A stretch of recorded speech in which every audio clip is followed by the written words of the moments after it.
Welcome to the Live Wire. I'm Meg Whalen. I'm the Director of Communications for the College of Arts and Architecture. And today I have with me Professor Carlos Alexis Cruz, who's in our theater department. And he and I are going to talk about a really exciting initiative for the university, the Mobile Arts and Community Experience, which we fondly call MAX, and which was launched last weekend in a big festival uptown in the center of the city. And now we're going to be bringing MAX to the UNC Charlotte campus. Sunday, I think it's going to come and be delivered on campus, and then we'll have some programming, theater production this week, live, free outdoor theater for students to come see. First, let's start by telling people what MAX is, in case they missed some of the buzz last weekend. What is the Mobile Arts and Community Experience?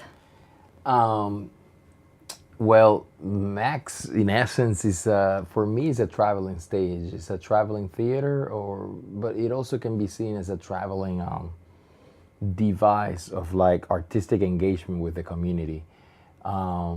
It has two sides. It's basically a shipping container that's been transformed, sort of like a transformer kind of thing. So one side becomes a sprung floor stage, wood floor and rigging for circus arts and dynamic performance. And on the other side, you can lift that door up, and the other side opens up and has a space for like a mobile classroom or a mobile room for community meetings and whatnot.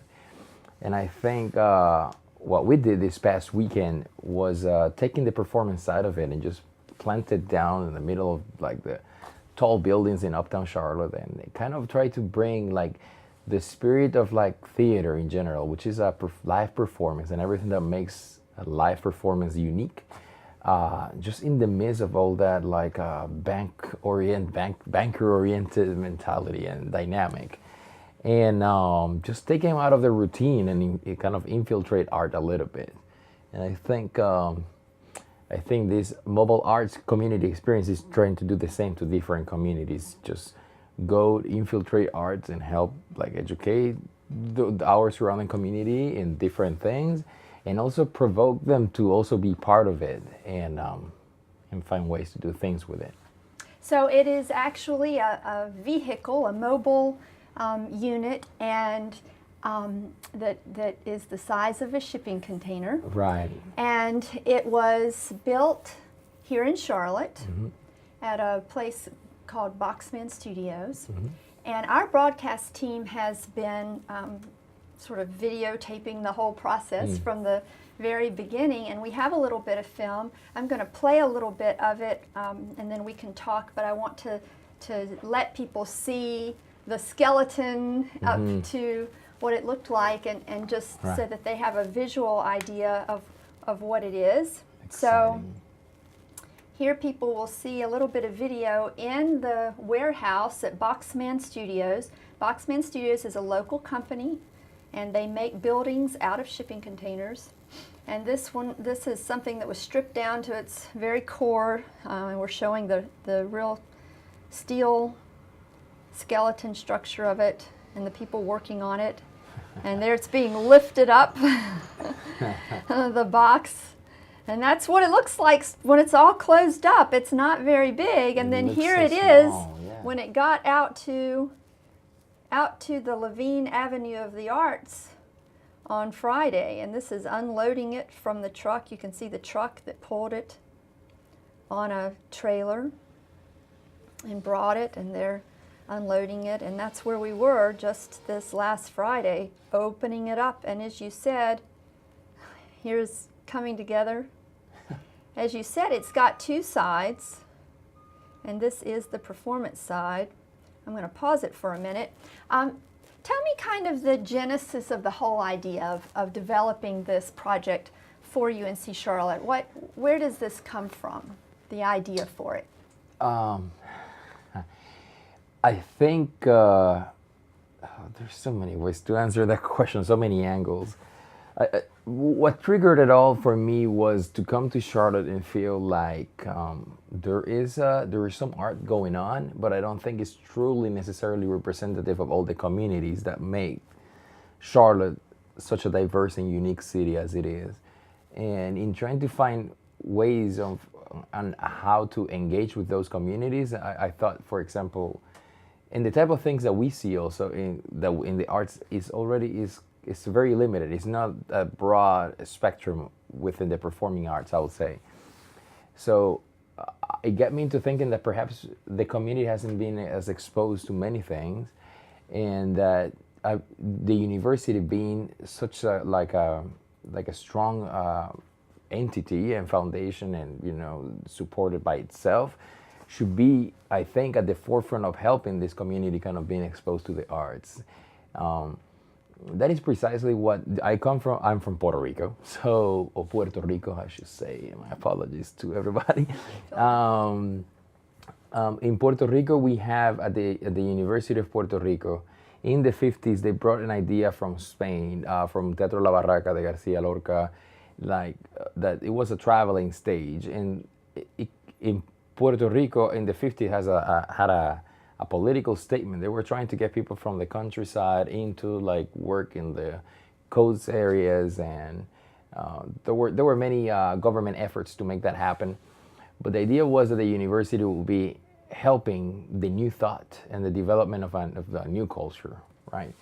And so that's called Teatro Rodante in Puerto Rico, and it's still going on. We started with a truck, and now it's like a flatbed truck, and it's still taking theater and golden age theater to communities that don't see it. But it's about it. I mean, it's only the university kind of giving to the community. I think that model can work, but I think it's even better if you make it part of it. Because I think, and another thing I said, I believe that there's a lot of talent in this town, but again, whether not being exposed and not given enough resources or seek or say this can happen, they don't feel that they have the opportunity to be represented or encouraged, or that they have the space to do so. So then I thought, well, maybe what we need here is a version of that, but that also not only present art to the communities, but allow them to be part of it. In our program, we can have our students be teaching artists, and teach workshops in the arts, and trigger that side of things. And so I propose, and in talking to Jose Gomez, which I bet we'll talk about in a second, Jose is actually my mentor in this university, and our mentorship just went I think 1 or 2 lines, and then we found out that we have too many things in common, and then we started dreaming together. He likes the idea of having art in unexpected places, and I think, and also he has a strong affinity to all the movements in theater, the Chicano art, and all of that has happened in the past in the West Coast. So we found out together and started dreaming, and thought, well, let's create a mobile stage that will precisely do or try to achieve those dreams we have. And here we are today. And it's so exciting, and it's a great collaborative and interdisciplinary partnership. Let's talk a little bit more about Jose Gomez and the work that he does, and how that's integrated into the work that you do. So Jose is a professor in our School of Architecture, and in the urban design program in particular. So he's been your mentor since you came to the university. You've been here how long? This is my 2nd year. So you're still really new, and came from Portland, Oregon to here, right?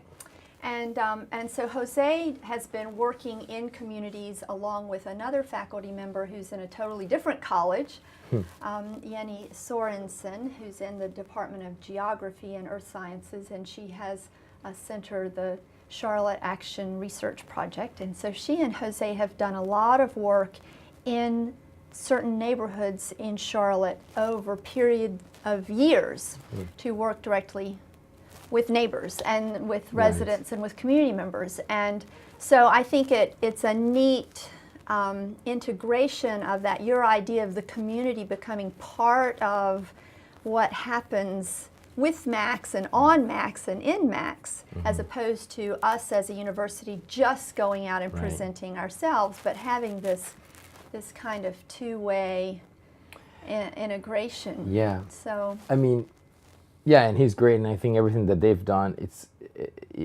fantastic, and it's a great foundation. And this project wouldn't have happened should not they be part of it and be that system in place here for sure.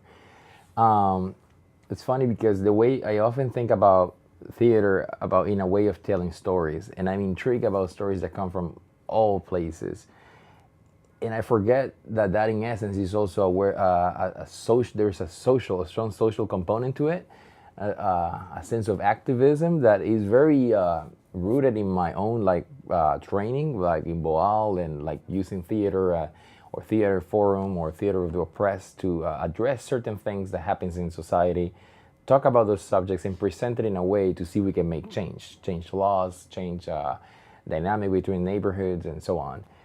I don't often think that way, but when I get surrounded by other people like Jose, I think, oh yes, for me, arts has two main things to accomplish. One is to help people understand life, because life happens, and it's so crazy how it happens. It's just fast, and we don't realize. Most of the time, we're just like so fixated on one point, and a million things happens around us, and we don't even realize that. So it's a moment to take a breather and just try to learn from certain moments, right? And help us understand who we are and where we're going. And also, I think as is understanding life, and I think is to help people understand their community and understand who they are in that place. I think that for me, for Carlos, should be or are the two main kind of goals of art. So I'm excited because I think that is at the foundation of what Max is. That is the tradition of Teatro Rodante. That's in the tradition of like theaters that we have had in this country, like Teatro Campesino or the San Francisco Mime Troupe. This style of theater, outdoor, mobile, like really going to the community and learning from them. I mean, the commedia dell'arte troops in Italy, back in the 16th century, they were traveling and learning from people because theater was a way to preserve oral history and kind of also communicate news. So it's kind of going back to the traditions, which I think is much needed in this area. I think it's needed in the world, but Charlotte needs to go back to the roots, rediscover arts and the power of it, rediscover the power of being just together, witnessing something, and then that provoke conversation, just be with people instead of being isolated in this day and age of the computer and cell phones. So yeah. Well, let's look a little bit more at what we saw or what we had last weekend. It's very important to mention that this incredibly beautiful, cool structure that was built was funded by a spectacular grant from the Knight Foundation. And they have given us money not only to build this structure, which you see here getting set up in the downtown area, but also to help us program it over the next couple of years. So all of these things, the box opens up, and as you said, it has this on one side, which is the performance side. It has this very sophisticated sprung floor, bouncy floor stage, and this extraordinary truss system for people to climb on. And then that side that you see here that says Max, that will open up when the other one is closed to make that community gathering space. It'll be sort of like a front porch. And we hope community members with Jose Games's work and Jenny Sorensen, it will go to neighborhoods in Charlotte, and community members will meet there and will use it for all kinds of purposes that they determine, as well as presentations and things that we might want to do. So here we are. There we are, standing around in that windy day on Friday. Talk a little bit about the kind of performance that we're going to have here on campus. Here's a little bit of our students. And what is it that they're doing, and what are they going to do when we have Max on campus next week? I think what they were doing here, just in this clip, they were marking through the show. I mean, we rehearse in a confined studio space, which is different than the actual. Often, when you rehearse in a studio, it's different than the actual stage. But in this case, look at me with the hat. Great hat.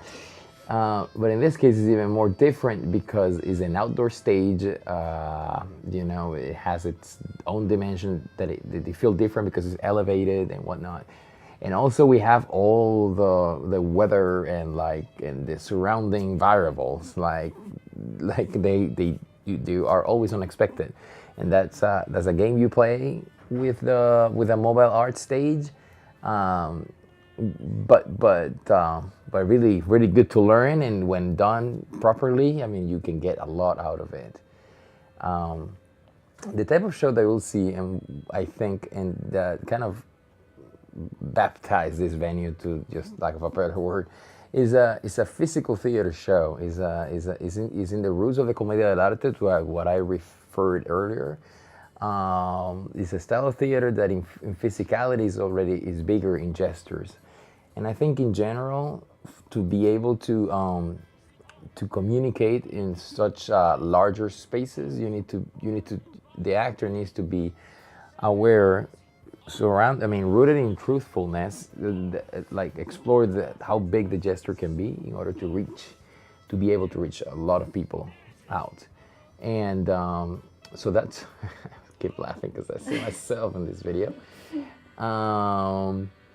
So I worked with the students for we had a class in commedia dell'arte for a semester, and then I worked with them so about 3 months just to put this piece up, and I'm very proud of their work. I think this is a beginning in our program here, just to explore a different level of physicality. Yeah, as you can see here, they're doing all kinds of acrobatics and. Well, another thing of what I do in my own background is in circus theater, and again, I mean, we can talk about circus theater at some other point. But again, it's the gesture that catches the eye immediately, and communicate by itself, and just by the fact that it's impressive, like balancing splits, for example. We have the audience, right? And from there we can continue to communicate our story, or trigger stories and so on. These are just professional circus performers. They're a friend of mine from Portland, Oregon, although they are about to embark on a journey in Europe. Very talented, but what we can see with this is potential. So we have, Max with this stage and with the proper training behind it, I think we can do great things for this city. But it will have some acrobatics still on campus. So, elements of what parkour is, which is freestyle running. But basically, I allowed some people with an adventurous mind, let's just call it that way, to just explore the box and flip around. So that will still be part of it. We might have some silks, but because I think part of it, I want to continue to show the community the potential. Like I think Max is here now, and we'll be learning. One of the good things about having that acronym work as a name, it feels for me like it's a little person, it's a little individual Max, it's a character, and it'll be growing just by running and tripping and falling and standing up, just like the show that we'll see, Lazari, which is based on the kid, like a Picaro or Picaresque character. And from those bump and bruises, I think a journey will be established that hopefully will help, kind of trigger change around. And we have a lot of potential. We have thanks to the Knight Foundation, as you mentioned, we have a state-of-the-art venue. This is one of the best stages, traveling stages I've seen, and I run into many in Europe and Latin America and so on. But this is well crafted. This is really safe and sturdy and great for the type of work that we want to do. So I just kind of look forward to the future. Again, hoping for way more training that we're gonna start to infiltrate more with our students, because as you can see, we have a lot of students with talent. They are already somewhat acrobatic. Right. So how do we make acrobatics and theater together to tell stories? That as a university is a challenge, but a welcome challenge, and I think an open door. So. Yeah. You mentioned how well crafted the structure is, how well crafted Max is. I thought it was very exciting that two of the key people at Boxman Studios who worked on this project were alumni of UNC Charlotte. One is an mechanical engineering alum, and the other was an alum of our School of Architecture who had done both the Masters in Architecture and the Masters in Urban Design. And Jose Gamis, our urban design professor, was his mentor and his advisor during his graduate program. So it was this wonderful kind of integration of our educational experience here and the fact that our students go on to these companies and do these really innovative and exciting projects. And so I loved the fact that we were working with a private outside company, but at the same time we were still working with our own students to create this really extraordinary structure that I think is going to continue to bring a lot of recognition to the university, not only in the way it's built and designed, but in the way we're going to use it. Right. Talk just a little bit here at the end about Lazari, the life of that little scoundrel named Lazari. That will be the play, the production that we do 3 times this week on campus. When will they be performed so that people can come out? First of all, where is Max going to be? We haven't even told people where to go. So Max is going to be brought in, and where is it going to be set up this week? Max is going to be parked just across the street from the Student Union. So if you just are facing the Student Union, turn around and you'll see it. It's a very impressive venue, so you won't miss it once you see it there. And the shows are going to be Tuesday at 1:30, Thursday at 2 o'clock, and Friday at 12:30. It is free, and it is for the community, for our university community, for the students, for anybody who wants to show up and see it. And it is a show, as I said, in the style of commedia dell'arte. We basically devised, which is creating a show from scratch, just from the beginning with no script. We started with a novella, which is called Lazarillo de Tormes, and it was written in the 1500s in Spain. It was about this kid who was abandoned by his family and had to figure out how to survive from master to master. Kind of depicting a little bit what the society and the hierarchy in church, how they were together, and the problems and corruption and all of that was happening in Spain back then. So the author used this character to kind of have a comical journey, but encountering all these problematic people. So that was written anonymously back then because the guy or women, whoever wrote it, wanted to avoid the Inquisition, of course, and didn't want to be killed. So there was that. And the Picaro, which is like what we call this character, where the picaresque novel comes from, it for me has many metaphors for us today in life. It's a person that can see from the streets, kind of street savvy in a way, but it is out of necessity more than out of meanness. It can some of the stuff a Picaro could do could be looked at mean, but there's reason behind it. And I think, I don't know how much in detail we want to go into this, but I think this novella overall asks the question: when people are born in a hole in society, can they escape that? When they find success, if that is not what you think is success, who can we judge? Who are we to judge? And in the first place, we are the first one in society who kind of put them there and want them there. So we did an adaptation about this novella in the Carolinas. So the kid is born like the rural Carolinas and end up traveling to Charlotte area. And so he has a journey that goes from like a blind guy who runs into the kid, to a couple of nuns in a convent, to and then to a preacher that that represents the other side of church, which I think that is true to the novella as well. Not everything. I mean, not everybody who says, believe they are true believers. There is a lot of business behind it and to make believe in a way. So there's that question there. And ultimately he ends up working at a place that we don't think is a good place. And so for him, he achieved success, and something happens at the end that he gets accused of something, and the kid believes that he did it. He did everything he could in life, and he won't do anything to change it. So he has no reason, although everything that he did points that he could have done it.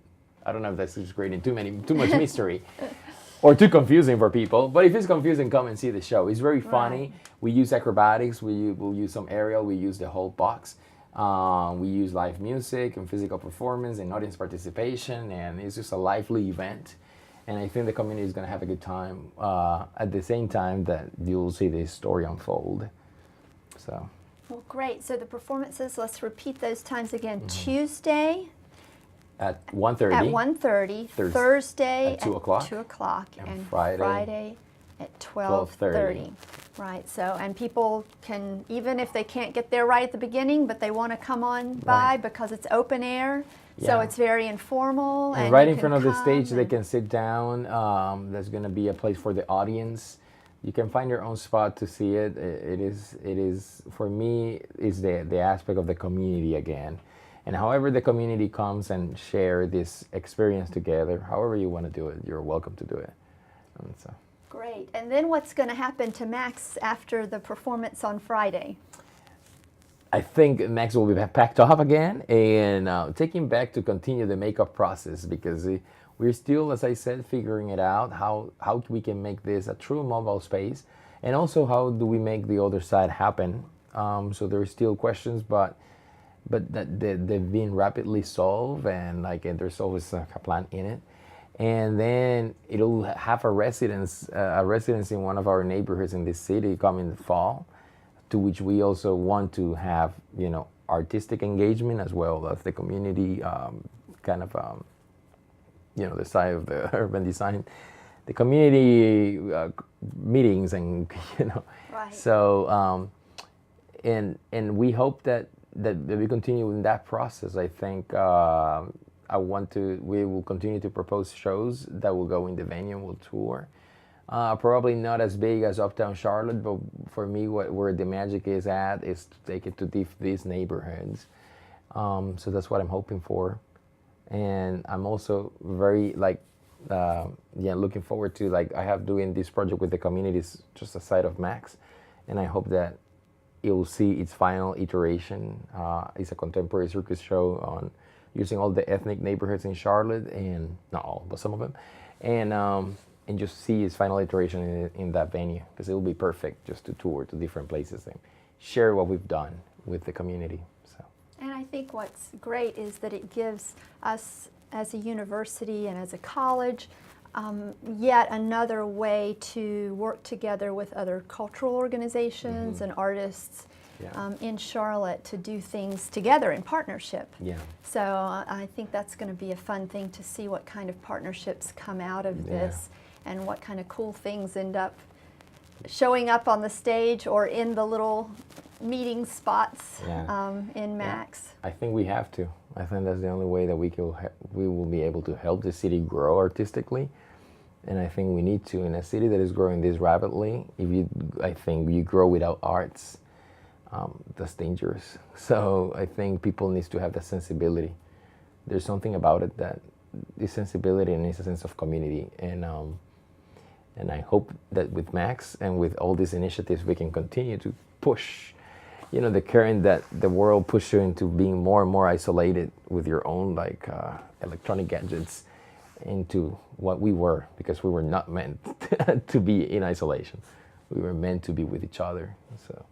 So people, come on out. Yes, come it'll be on to fun. the quad across from the Student Union, the Health and Human Services and College of Education quad on Tuesday, Thursday, and Friday, and see the life of that little scoundrel named Lazari and acrobatics and things happening on Max, our mobile arts and community experience. Thank you for watching the Live Wire, and join us again next week.